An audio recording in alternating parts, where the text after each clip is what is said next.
আসসালামু আলাইকুম। সাথে আছি আমি সাদ্দাম হুসাইন।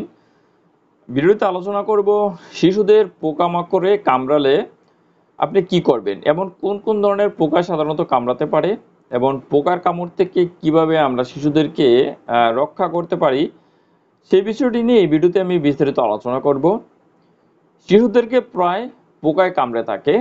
বেশ কিছু ধরনের পোকায় কামড়ায় এবং শিশু বয়সে যেসব কীটপতঙ্গ কামড় দেয় তার মধ্যে উল্লেখযোগ্য রয়েছে পিঁপড়া, বোলতা, বিমরুল, মৌমাছি, মশা, মাকড়সা এবং তেলাপোকা জাতীয় যে এসব পোকা বা কীটপতঙ্গ।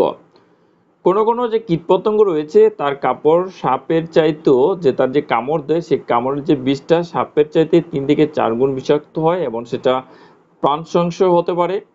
বোলতা কি করে চোখের পলকে ঘুরে ঘুরে বাচ্চাকে কামড়াতে থাকে এবং স্বল্প সময়ের ভিতরে খুব অল্প সময়ের ভিতরে অসংখ্যবার কামড় দিয়ে মারাত্মকভাবে বিষক্রিয়া সৃষ্টি করে দেয়।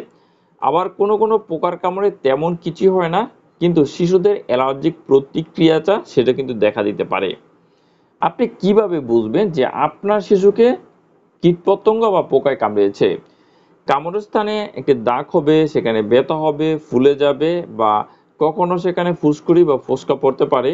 এসব পূর্বপসর্গগুলো সাধারণত ২৪ ঘন্টার মধ্যেই সেরে যায়। তবে ত্বকের প্রদাহটা যদি বেশি হয় সেখানে সেলুলাইটিস অর্থাৎ সেলে ইনফেকশন হতে পারে। র্যাশ, বমি, ঢুক গিলতে অসুবিধা হওয়া, শ্বাসকষ্ট ইত্যাদিও দেখা দিতে পারে।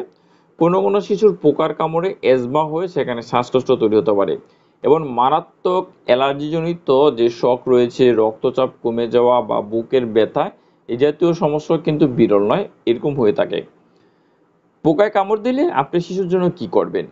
কামড়ের স্থানে খোঁচা দেবেন না, সেখানে নখ দিয়ে খুঁড়তে দেবেন না, সাবান জলে দ্রুত সেটাকে ধুয়ে ফেলতে হবে। যে জায়গাতে কামড়েছে বা দংশন করেছে সেখানে বরফ লাগাতে পারেন।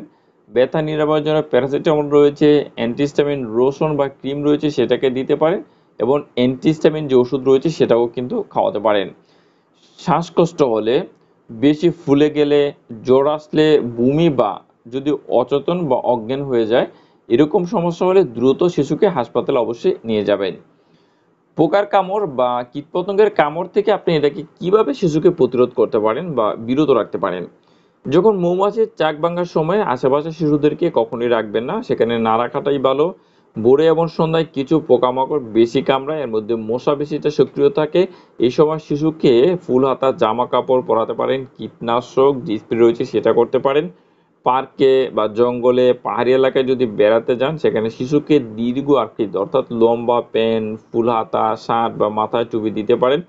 কীটনাশক তাড়ানোর জন্য বেশ কিছু ক্রিম পাওয়া যায়, সেগুলো হাত এবং পায়ে কিন্তু আপনি মাখতে পারেন।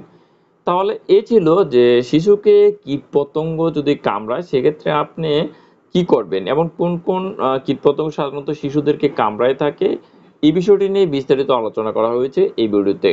যদি এই ভিডিওটি আপনার ভালো লাগে তাহলে অবশ্যই ভিডিওটিতে একটি লাইক করবেন, কমেন্টস করে আপনার মতামত দিতে পারেন, প্রশ্ন করতে পারেন। আমি চেষ্টা করব আপনাকে প্রতিটি প্রশ্ন উত্তর দেওয়ার জন্য। ভিডিওটিকে শেয়ার করে দেওয়ার অনুরোধ করছি, অবশ্যই ভিডিওটিকে শেয়ার করে দেবেন। পরবর্তী ভিডিও নিয়ে খুব শীঘ্রই ফিরে আসবো। সে পর্যন্ত ভালো থাকুন, সুস্থ থাকুন। আল্লাহ হাফেজ।